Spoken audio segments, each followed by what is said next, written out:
السلام علیکم۔ آج کی اس ویڈیو میں ہم بات کرنے والے ہیں منشیات کی لت پر اردو میں مضمون۔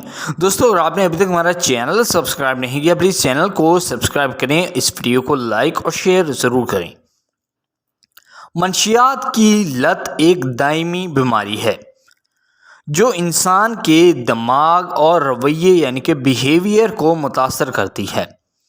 منشیات کی لت سنگین جسمانی اور ذہنی صحت کے مسائل کے ساتھ ساتھ سماجی اور مالی مسائل کا باعث بن سکتی ہے۔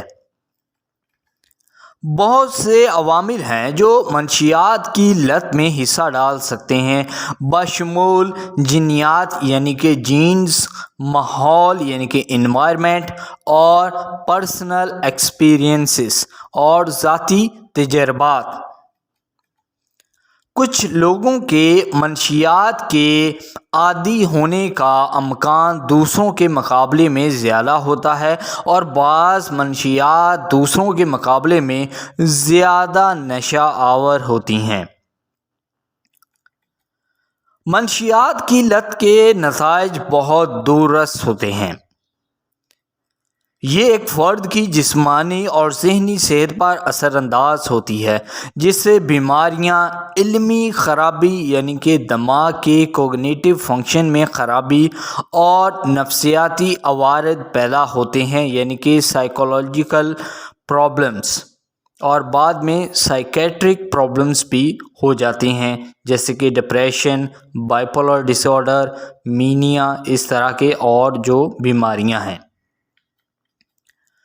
اعتماد یعنی کہ کانفیڈنس ختم ہونے سے رشتے متاثر ہوتے ہیں، اور عادی کے یعنی کہ جو پرسن ایڈکٹ ہے اس کے رویے سے پیاروں کو تکلیف پہنچتی ہے۔ مزید فردر مور لت مالی بربادی یعنی کہ پیسے کی بربادی، قانونی پریشانیوں اور مایوسی کے ایک ایسے چکر کا باعث بن سکتی ہے جسے توڑنا ناممکن لگتا ہے۔ منشیات کی لت کے اثرات۔ منشیات کی لت کسی شخص کی زندگی پر تباہ کن اثر ڈال سکتی ہے۔ یہ ملازمت کے نقصان، تعلقات کے مسائل اور قانونی پریشانی کا باعث بن سکتی ہے۔ منشیات کی لت صحت کے سنگین مسائل کا باعث بھی بن سکتی ہے، جیسے کہ زیادہ مقدار، یعنی کہ جب ایک بار کوئی نشہ لیتا ہے تو اگلی بار وہ زیادہ لیتا ہے اور اس سے اگلی بار اس سے بھی زیادہ لیتا ہے، تو اس کا مطلب ہے زیادہ مقدار۔ HIV ایڈز یہ ایک بیماری ہے، یعنی کہ جو نشہ کرتے ہیں وہ مختلف نیڈلز کو اپنے جسم میں لگاتے ہیں، تو جس وجہ سے ایڈز یعنی کہ HIV جو وائرس ہے وہ خون میں شامل ہو سکتا ہے۔ اور ہیپاٹائٹس C یہ بھی ایک بیماری ہے۔ منشیات کی لت کا علاج۔ منشیات کی لت سے نپٹنے کے لیے کثیر جہتی نقطہ نظر کی ضرورت ہے۔ روک تھام کی کوششیں بشمول تعلیم اور معاشرے کے حالات سدھارنے کے لیے رضاکارانہ سرگرمیاں منشیات کے استعمال کے آغاز کو کم کرنے میں اہم ہیں۔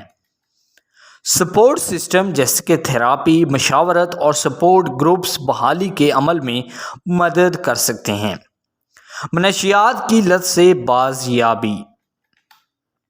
منشیات کی لت سے بازیابی ممکن ہے، لیکن یہ ایک طویل اور مشکل عمل ہے۔ یہ ایک لمبا پروسیس ہے۔ صحیح تعاون کے ساتھ منشیات کے عادی افراد صحت مند اور نتیجہ خیز زندگی گزار سکتے ہیں۔ نتیجہ: منشیات کی لت ایک سنگین مسئلہ ہے، لیکن یہ یاد رکھنا ضروری ہے کہ یہ ایک قابل علاج بیماری ہے۔ صحیح تعاون کے ساتھ منشیات کی لت میں مبتلا افراد صحت یاب ہو سکتے ہیں اور صحت مند اور بھرپور زندگی گزار سکتے ہیں۔ آئی ہوپ کہ یہ ویڈیو آپ کو بہت پسند آئے گا۔ پسند آیا پلیز ویڈیو کو لائک ضرور کریں اور اس چینل کو سبسکرائب بھی کریں تاکہ آپ کو ہماری نیکسٹ اپلوڈ ہونے والی ویڈیوز کے نوٹیفیکیشنز بر وقت ملتے رہیں۔ Thank you.